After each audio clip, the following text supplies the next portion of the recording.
여러분 반갑습니다. 정박사입니다. 어제 우리나라 시장이 그래도 굉장히 강하게 반등이 좀 나줬었죠. 뭐 코스닥도 그렇고 코스피도 상당히 강하게 반등이 나왔는데 특히 삼성전자가 5% 가까이 오르면서 또 외국인이 선물을 장중한 때 1조 7천억까지 아주 급하게 매수를 하면서 어제 시장만큼은 정말로 좋았던 하루였는데 가바이의 미국의 CPI 발표가 있고 나서 조금 미국 시장이 난폭하게 많이 빠졌던 것 같습니다. 어찌 보면 시장에서 CPI 자체를 이제 예상치가 8.1이었죠. 시장에서 CPI 예상치가 8.1이었는데 이를 뭐 0.2%로 포인트 0.2포인트 더 높게 발표가 되다 보니까 시장에서 굉장히 놀래서 그 정도 오차에 이렇게 호들갑 떠냐 싶을 정도로 미국 시장이 급락을 좀 했었는데요. 사실 우리는 이렇게 생각을 해야 됩니다. 저도 그렇고 많은 시장 참여자들이 이 CPI 지수가 8 이하로 내려올 것을 기대했는데 8은 고사하고 그거보다도 위에 나왔다라는 것 자체가 엄청난 쇼크가 나왔다라고 시장에서는 해석을 하게 되는 거죠. 그러다 보니 시장이 굉장히 어제 크게 쇼크를 맞았고 여기에 더해서 뭐 다른 인사가 또 나와가지고 FOMC의 금리 그러니까 올해 연말까지 4% 이상의 금리가 필요할 것이다 라는 말도 나오고 또 9월 FOMC에서 울트라 스텝이라는 즉 1% 포인트의 금리 인상을 해야 된다라는 말까지 나옴으로써 시장이 그런 충격을 지금 흡수하는 과정 중에 있구나라고 해석할 수 있을 것 같습니다. 그나마 어제 미 증시는 거의 장중에 5.7%까지 빠졌다가 낙폭을 좀 줄이고 그나마 조금 올라오면서 마감이 됐는데요. 그래도 마이너스 5.1%이기 때문에 사실 이 정도 하락폭은 굉장히 큰 하락이 어제 미 증시에서 발생을 했다라고 생각을 합니다. 그거에 비해서 국내 증시는 정말로 좀 강하게 잘 버텨준 것 같고요. 특히 오늘 보시다시피 코스닥의 150 업종은 3.23%가 빠졌는데 코스닥은 1.74%뿐이 안 빠졌기 때문에 대부분의 종목군들은 바닥권에서 양봉으로 전환되면서 좀 올라왔다라고 보여질 것 같습니다. 여타 아시아 증시도 잘 버텨준 모습이고요. 그래서 전반적으로 생각보다 시작이 매우 강했네라는 생각이 많이 들었던 하루고요. 오늘 특히 외국인들의 이 장중 선물 매수, 이 부분이 저는 아직까지 약간 개인적으로 좀 헷갈리는 부분이 좀 많이 있습니다. 그래서 이 부분에 대해서 정확한 코멘트를 좀 드리기는 매우 어렵지 않나 생각이 들어요. 어제는 1조 7천억 가량 사 모으다가 장막판에 6천억을 팔았고 그리고 오늘 장 시작하자마자 냅다 5천억 이상을 거의 6천억 가까이 선물을 매도하다가 순식간에 1조를 다시 사 모으는 괴물 같은 모습을 좀 보여주었는데 그 속내가 뭔지 저도 굉장히 궁금합니다. 아무튼 그러한 외국인들의 대량의 선물 매수가 기반이 되면서 일단 시장이 올라왔다라는 것은 팩트이기 때문에 그런 부분 정도 아시고 넘어가시면 될 것 같습니다. 자, 그럼 바로 시작해 보도록 하죠. 9월 15일, 내일 시장 전략과 함께 시작해 보겠습니다. 미 증시 급락에 하락한 국내 증시 FOMC 1%까지 FOMC의 금리 1%까지 반영 중인 시장의 흐름이며 FOMC 전, 즉 연준의 회의 전 변동성 주의는 필요하나 현재 반영 중에 있기에 추가적인 타격은 크지는 않을 듯 합니다. 말 그대로 지금 미 증시에서 1% 금리 인상을 한다라는 거를 어제 매를 한 방에 맞았기 때문에 뭐 베스트 시나리오는 오늘 밤에 이제 상승 출발하다 좀 밀려도 도지형 캔들로만 나와주면 되지 않을까라고 생각을 하고요. 일단 시장에서는 1%라는 수치가 정해져 있죠. 그리고 FOMC라는 이 DDA가 정해져 있기 때문에 이 또한 일정으로 보면 정해진 악재가 소멸되는 날일 수도 있겠구나 라고 시나리오를 세워보시면 좋을 것 같습니다. 오늘 장 보시면은 뭐 시가 급락 이후에 이 구간에서까지는 저도 추가적으로 하락이 나올 거라고 좀 봤는데 왜냐 현물 매도가 굉장히 가파랐기 때문에 총이 빠져야 되는 거 아닌가 라는 생각도 좀 들었어요. 근데 이 구간에서 정확히 외국인이 선물을 냅다 5천억을 사서 끌어올려 버리니까 전체적인 시장이 원만하게 반등이 강하게 이루어진 것 같습니다. 자, 미국 CPI의 시장 예상치보다 0.2% 높게 발표되면서 시장은 8% 이하권을 예상하고 상승한 터라 그 충격이 컸습니다. 거기에 이러한 지표로 인한 9월 FOMC 1% 금리 인상 가능성이 대두되면서 기대감의 상승분을 전부 반납하며 나스닥 마이너스 5% 굉장히 큰 폭의 하락 마감이었는데, 국내 증시도 당연히 상당 폭의 개파락은 피할 수 없는 상황이었고, 예상 밖으로 근데 굉장히 강한 모습을 아까도 말씀드렸지만 보여주었다 보시면 될 것 같네요. 특히 오전 10시 5천억 매도해서 5천억 플러스까지 1조를 사들이는 외국인의 선물 매수세, 현물 매도에도 불구하고 지수적으로는 장중 낙폭이 상당히 축소돼서 마감되었다라는 점은 그나마 긍정적이고 다행스럽게 판단이 됩니다. CPI 관련해서 코멘트를 좀 드려보면, 적게 나왔어도 사실 재료 소멸의 관점이었을 거예요. 이번은 좀 과하게 밀어버린 거 아닌지 하는 생각이 조금 듭니다. 그러나 일단 FOMC 1% 이슈가 발생한 만큼 1차적으로 시장이 그 충격을 현재 흡수 중이고, 지금은 1% 인상을 반영 중에 있구나 정도 생각해야 되지 않나 싶어요. 그렇다면 이후 시나리오를 1% 인상까지는 시장이 흡수할 수 있는 체력이라고 생각하고, 어디까지 밀리는지, 그리고 그 상황에서 0.75%면 어떻게 될 것인지, 충분히 밀렸다면 1%가 반영되었을 것이고, 그러니까 지수가 여기서 예를 들어서 추가 하락을 좀 더 한다면 그 1%포인트 금리 인상을 반영하고 빠진 거죠. 근데 실제로 발표가 되면 그 충격이 없다라고 저는 보여집니다. 실제로 발표가 되면 이미 반영을 하고 있기 때문에, 예를 들어서 지수가 이런 걸 다 무시하고 하락도 안 하고 막 올라가는 과정 속에서 그렇게 발표가 된다 하면 선반영이 아닌 거죠. 지금은 선반영을 하고 있구나 라고 저는 좀 생각이 됩니다. 오늘 하락 종목 수가 여전히 많은 가운데 시장 주도주로 불리는 종목군들은 뭐 하락장에서 오히려 이제 장 초반 낙폭의 기회다 싶은 매수세가 더 몰리면서 더 큰 폭으로 상승해 버리고 있어요. 그러지 못한 쪽은 하락 후 겨우 낙폭을 만회하는 정도라 차이가 굉장히 극명하게 갈리는 장세가 지속되고 있습니다. 기존 태조 이방원 계열에서 지속 가능성을 보이는 쪽은 미국의 IRA 인플레이션 감축법 수혜가 되는 2차전지와 태양광만 유일하게 강세를 이어나가고 있고, 나머지는 전부 흐름이 많이 악화되는 모습이며, 2차전지와 태양광은 그 끝이 어딘지도 모르게 지속 상승이기 때문에 큰 조정이 있어야만 의미 있는 저가에 잡을 수 있지, 안 그러면 약간의 리스크, 아니 상당 부분의 리스크를 떠안으면서 살 수밖에 없는 부담이 좀 되는 것 같아요. 최근 시장은 지수와 완전히 반대로 가는 종목들은 테마도 테마지만 하나같이 이유가 있고 업황이 좋거나 실적이 뒷받침되고 있는 종목군들만 움직이는 거기 때문에 조정이 잘 나오지도 않습니다. 그렇다고 같은 동종 섹터의 좀 밑에 있다고, 그러니까 예를 들어서 2차전지인데 다 같은 종목군들이 가는 게 아니잖아요.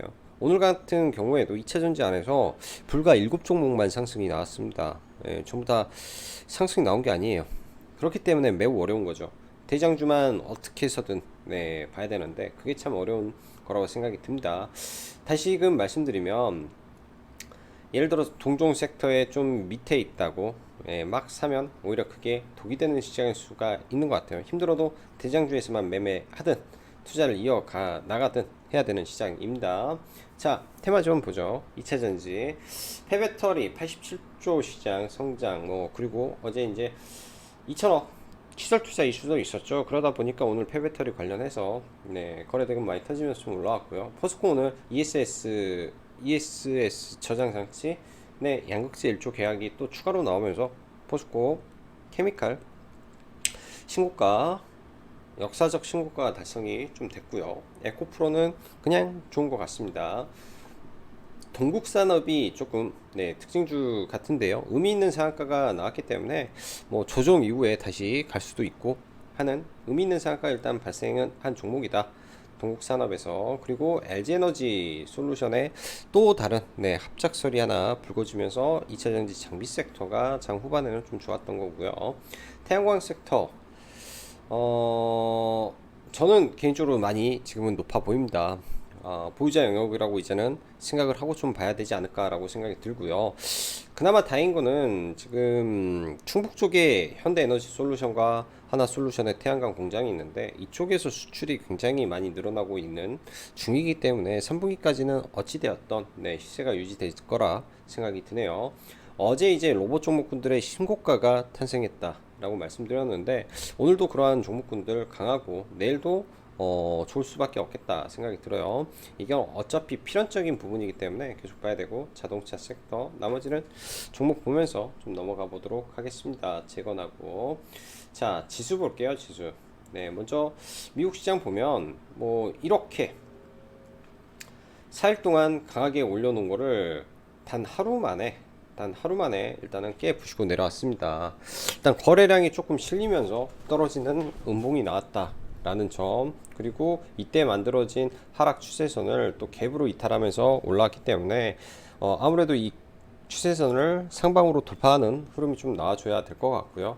뭐 여기서 돛지를 만들고 좀 올라가 주면 좋을 것 같고, 저점도 이 저점을 넘는 저점이 아니라 여기서 어느 정도 좀 위에서 마감을 해주고 좀 올라가 준다면, 네, 그리고 시간적으로 FOMC 기간에 끝나고 강하게 더 들어준다면, 네, 여기서 바닥을 잡을 거다 정도로 생각이 드네요. 아직까지는 이 저점을 붕괴하는 시나리오는 가지고 있지 않는데, 뭐 연말까지 가면 모를까, 실질적으로 기업들의 실적이 완전히 부러지는 모습이 나오면 그때는 어떻게 될지 모르겠지만 지금 당장은 네, 그렇게 보이지는 않습니다. 자, 국내 코스닥 시장을 보면 더 강한 모습이에요, 미국 시장보다. 근데 먼저 이 전저점 근처까지 먼저 빠졌죠. 국내 증시가 더 많이 밀리다 보니까, 그리고 연휴 기간에 반등을 못 하다 보니까 이런 구간에서 좀 반등이 더 빨리 나오지 않았나 정도 생각이 들고요. 사실 마이너스 뭐 3%에서 거의 하락의 절반을 돌렸기 때문에 굉장히 타격이 크지 않았다 정도 생각이 듭니다. 한국도 마찬가지입니다. 이 하락 추세선 돌파한 구간 위에 저항이 있기 때문에, 또 아일랜드 갭으로 오늘 떨어졌기 때문에 갭을 맞고 올라가는 시나리오가 아니면 다시 한번 떨어졌다가 올라갈 수 있다 정도로 저는 지수를 일단은 판단을 하고 있습니다. 어제 시장도 그렇고 오늘 시장도 그렇고 가급적이면 종목을 좀 안 들고 가려는 네, 부분으로 좀 시장을 대응하고 있고요. 자, 삼성전자부터 하나 보죠. 삼성전자 어제 굉장히 네, 뜨겁게 올라줬는데 이 뜨거움을 오늘 다 좀 반납을 하고 많이 떨어졌습니다. 그래도 상당히 반등은 해주는데요. 일단 삼성전자가 추가적으로 하락을 더 안 키웠다라는 점에서 지수가 방어됐을 걸로 생각이 들고, SK 하이닉스도 마찬가지 성격이라 좀 봐야 될 것 같아요. 아직은 이 종목군은 다 대바닥권에, 그러니까 완전한 깔려있는 곳에 추세를 전환하는 상태가 아니기 때문에 뭐 지금 매매하기도 어정쩡하고. 자, LG에너지솔루션 여전히 시장 하락할 때마다 기회로 좀 작용하는 것 같습니다. 시장 하락하니까 바로 시가부터 매수세 들어오면서 그냥 다이렉트로 상승을 시키는 모습이 굉장히 여전히 주도주 대장주다 라고 생각이 드네요. 어찌됐든 뭐 55만원까지 갈 것인지 아니면 50만원 선까지 갈 것인지 뭐 자기 갈 길을 지금 가고 있는 거고, LG 에너지 솔루션이 강하기 때문에 2차전지 섹터 전체가 강하다라고도 할 수 있을 거라 생각이 드네요. 자, 포스코 케미칼부터 하나하나 볼게요. 2차전지 역사적 신고가가 좀 나왔는데요. 저는 이 종목을 리뷰만 뭐 계속 하고 있는 것 같습니다. 어느 순간부터는 접근을 못 하고 있는데 전부 다 보유자 영역의 성격에서 종목이고요. 역사적 신고가인데 성장주 안에서의 역사적 신고가이기 때문에 뭐 지속 간다라고 봐야 되겠죠. 실적 기반으로 가기 때문에 지속 간다라고 봐야 될 것 같고, 뭐 중간중간에 눌림 정도는 있지 않을까 생각이 듭니다. 여기에서 이때 기준봉이 나오고 파동 신고가, 기준봉이 나오고 파동 신고가, 이 정도의 상승파면 대칭으로 봤을 때는 여기서 조금 더 가서 한 20만원 선까지는 가지 않을까 정도 생각이 들고요. 에코프로 이때 돌파했던 구간으로 다시 시가 개파락을 하니까 시가부터 종목도 굉장히 많이 올랐어요. 그래서 오늘 장중 뭐 상승률로만 보면 13% 마이너스권에서부터 올랐기 때문에 굉장히 셌다라고 보여집니다. 지금부터는 완전히, 제가 볼 때는 완전히 매수는 못해요. 이거 지금부터는 보유자 영역에서 봐야 될 종목이고, 서일하이텍도 마찬가지 관점이고요. 저는 이 종목군들은 오늘 2차 전지는 단 한 종목도 건들지는 못했습니다. 네, 다소 좀 높게 생각을 하다 보니까 단 한 종목도 매매는 하지를 못했고요. 자, 이 외에 오늘 동국산업이, 동국 SNC라는 태양광, 아니 풍력 종목이 있었죠. 동국산업이 이러한 장기 박스권을 돌파하는 오늘 시그널이 좀 나왔는데, 유진투자증권에서 리포트가 좀 나왔었는데, 그게 오후에 후반영이 되면서 강하게 좀 올라왔던 것 같습니다. 저도 이거는 상따를 좀 했는데요. 상따를 하다가 그냥 신경 쓰기 싫어서 시간에 가지고 있는 물량을 그냥 팔아버렸던 것 같습니다. 이 구간에서 돌파로 이때 거래량이 폭발적으로 늘어나죠. 이 앞쪽에서보다 거래량이 폭발적으로 늘어나는데, 이 구간에서 일단 좀 사서 약수익 정도 2, 3% 뛰기 하고, 나머지는 상한가 갔다가 시간에서 그냥 정리를 해버렸네요. 이 종목은 시간에서 정리를 해버리고, 신고가 상한가긴 한데, 나중에 눌림 정도 생각을 하고 좀 봐야 될 것 같습니다. 오늘은 되게 시가총액이 좀 낮고 소외받았던 종목군들이 워낙 시장 대비 좋았던 하루다 보니까 그런 종목군들이 좀 많았던 것 같아요. 자, 2차전지 이렇게 보고, 그 다음에 태양광 보죠. 하나솔루션. 조정을 많이 받은다면 그 이후에 보는 전략이 저는 좋겠다 생각이 듭니다. 현대에너지솔루션도 마찬가지고요. 위 구간에서는 도저히 손이 안 나가는 자리임에는 저는 틀미 없다라고 보여주고, 파동을 봤을 때 이게 1파면 이게 이제 마지막 5파동인데, 이 5파동을 연장파동으로 갈 것이냐 아니면 무너졌다가 갈 것이냐, 이 정도 흐름에서 지켜봐야 될 것 같네요. 자, 2차전지 리튬 관련해서 미래, 나노텍, 금양 종목군들이 있는데, 지금은 다 매수자, 보유자 영역으로 넘어가야 될 것 같습니다. 이거를 리뷰를 하기도 그렇고 안 하기도 좀 그렇고, 왜냐, 시장의 주도주니까. 자, 로봇 종목군들 보죠. 어제 레인보우 로보틱스가 신고가를, 그러니까 일정 부분 박스를 돌파하는 흐름을 보여줬다가 장전에 급락 출발을 했죠. 미 증시 영향에 의해서 전부 다 빠져서 출발을 했는데, 굉장히 좀 강한 모습 이어지고 있는 것 같습니다. 이 구간이 아주 의미 있는 자리죠. 굉장히 오랜 구간 박스권을 유지했던 자리인데, 이 자리를 지켜주는 흐름이 지속적으로 나온다면 이런 구간에서 상단까지 트라이 할 수 있는 초석을 만들어 놓은 것 같고요. 유일로보틱스 좀 더 밀렸으면 더 이쁜 모습이었을 것 같습니다. 내일 일단 시간에 좀 올랐기 때문에 이 상태에서 갭은 드는데, 제가 이 종목 다 좋은데 안 좋게 보는 이유가 하나, 윗꼬리가 너무 많아요. 투매가 너무 많이 나오고, 그런 부분 때문에 이 종목은 무조건 눌림에서만 공략을 하려고 합니다. 5일선이 올라가서 본다든지, 아니면 여기서 책 매물 나와서 급락 떨어지면 아래서 본다든지, 그런 식의 대응 전략이 있어야 될 것 같고요. KPF라든지 다른 로봇 감속기 종목분들은 눌렸을 때, 그리고 SPG도 감속기인데 눌리면 보면 좋을 것 같습니다. 그래서 로봇 섹터 시장 대비 아주 강한 모습 보여주고 있다 정도 보시면 될 것 같네요. 오늘은 금강철강이라는 종목이 조금 세게 움직였었는데요.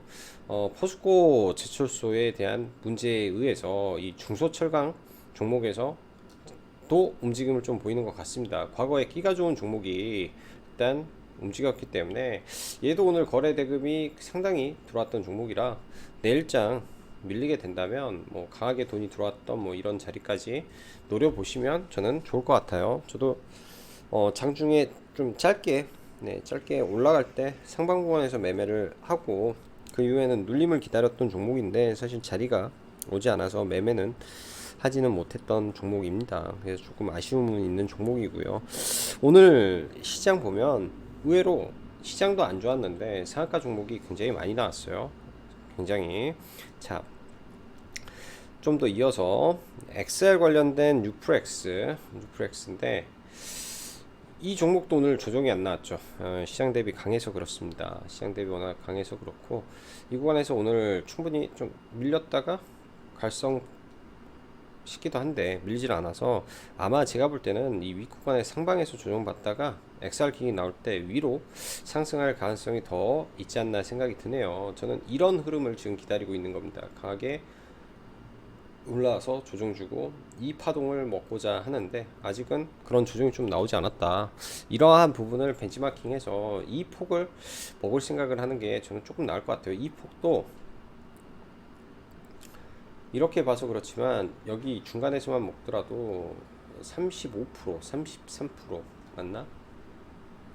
33%예요. 상한가 한 방을 먹을 수 있는 자리이기 때문에 내려와서 N자 파동 나오면 상한가 한 방을 먹을 수 있는 자리다 라고 보여집니다. 그래서 뉴프렉스도 잘 기다려 보시면 좋겠다라고 생각이 들고요. 오늘 제약바이오 섹터가 굉장히 좋았어요. ST큐브라는 종목도 어제 상한가 가고 나서 굉장히 센 모습 좀 보여줬었는데 저는 이상하게 박셀바이오를 안 해야 되는데 자꾸 박셀바이오를 좀 매매를 계속 이어갔던 것 같습니다. 오늘 IR 일정이 좀 예정이 되어 있어서 사실 어제 그러한 기대감에 좀 매수를 해놓고 시간에 좀 밀렸을 때 좀 더 사서 평단가만 낮춰놓은 상태에서 약수익에 좀 팔았고요. IR 당일이죠. IR 전에 급락하더니 IR 할 때 올라와서 좀 사고 반등이 좀 약하더라고요. IR을 해서 의미 있는 내용이 나왔다면 절대로 이 자리에서 다시 되밀리지는 않았습니다. 바로 이렇게 다이렉트로 뚫고 쭉 올라가 줘야 되는데 그런 모습이 안 나왔다라는 것 자체가 IR 대표이사가 IR에 한 내용이 시장에서 메리트를 못 느끼는구나 라고 판단할 수가 있는 거죠. 그 분위기, 시장의 흐름, 강도를 봤을 때는 별로였다 라는 생각이 좀 많았습니다. 오늘 제약바이오 업종에서 무려 또 두 종목이나 상한가를 들어갔었는데요. 대화제약도 상한가 들어갔다 좀 풀렸던 종목인데 대화제약은 밑바닥에서 오랜만에 장기평선을 돌파하는 차트죠. 저는 이런 차트를 좀 개인적으로 좋아합니다. 그리고 이런 돌파 구간, 명확하게 돌파 구간이 좀 있었던 자리여서 돌파 매매를 좀 했던 것 같아요. 완전히 밑바닥 돌파는 좀 힘들었는데 선을 하나 그어놓고 보면 이 윗꼬리 언저리 이런 자리들, 그 다음에 아마 이렇게 됐을 겁니다. 이런 자리에 들어가서 돌파하고 먹고 돌파하고 먹고, 근데 이 폭이 플러스 4% 정도 됐던 것 같아요. 이 위에 돌파 폭이 3, 4% 정도는 됐던 것 같은데 조금 아쉽죠. 조금 8,000원 박스권 아래에서 굉장히 지지를 많이 받았는데 그 지지 구간에서 사서 위에서 팔고 사서 위에서 팔았어도, 그래서 항상 지지와 저항 이 라인이 굉장히 중요한 겁니다. 특히 이렇게 바닥권에서 초대량 거래량을 동반해서 상승이 나온다면 굉장히 오랜만에 많은 거래량을 발생하면서 올랐잖아요. 또 의미 있는 재료를 같이 붙였었기 때문에 좀 강했다라고 보여지고요. 일단 거래가 상당히 많이 터졌기 때문에 내일도 한번 관찰해 보시면 좋을 것 같습니다. 일단 시장 FOMC 전까지는 최대한 보수적으로 보시면서 의미 있는 종목군들이 많이 떨어지는지 보시고 대응하셔야 될 것 같아요. 생각보다 시장이 좋은 것 같지만은 소수의 종목으로 압축이 돼서 움직이다 보니까 오히려 그런 종목군들을 편승하지 못하고 그 주변에 맴도는 종목을 매매하게 되는데 경험이 적다면 그런 종목에서 오히려 손실을 볼 확률이 매우 높아집니다. 그래서 조심해야 되고요. 자, 마지막으로 재건 종목 하나 보죠. 일단 데모부터 볼게요. 저는 오늘 상한가 어제 상따를 하고 회원님들하고는 상한가 라인에서 재매수 의견을 좀 드렸던 종목인데 되게 눌림이 좀 안 나왔어요. 당연할 수밖에 없는 게 그만큼 시장 환경적으로 내용이 좀 좋아서 그런 재료들 부분이 좀 아쉬웠던 것 같은데요. 저는 이 자리에다가 좀 걸어놨었어요. 이 구간에다가 좀 걸어놨었는데 이때 체결을 못 시켜서 이 뒤에는 매매를 좀 못했던 것 같습니다. 일단 1등 종목이고요. 이 종목은 1등 종목이고 재건 관련해서는 재료가 굉장히 지금 많이 나오고 있습니다. 뭐 빠지더라도 제가 볼 때는 뭐 이렇게 해서 이렇게 한 번 더 움직임을 볼 수 있지 않을까 생각이 들어요. 10월 25일까지의 재료가 살아있는 섹터이기 때문에 재건 섹터 함께 잘 보시면 좋을 것 같습니다. 자, 시장 굉장히 난잡하고 또 위아래 출렁도 심한 시장인데 다들 대응 잘 하시고요. 또 카페 라이브 방송 가입 진행하고 있으니까 관심 있으신 분들은 또 카페에서 가입하시면 될 것 같습니다. 자, 오늘도 수고 많으셨고 여기까지 정보 박사였습니다. 감사합니다.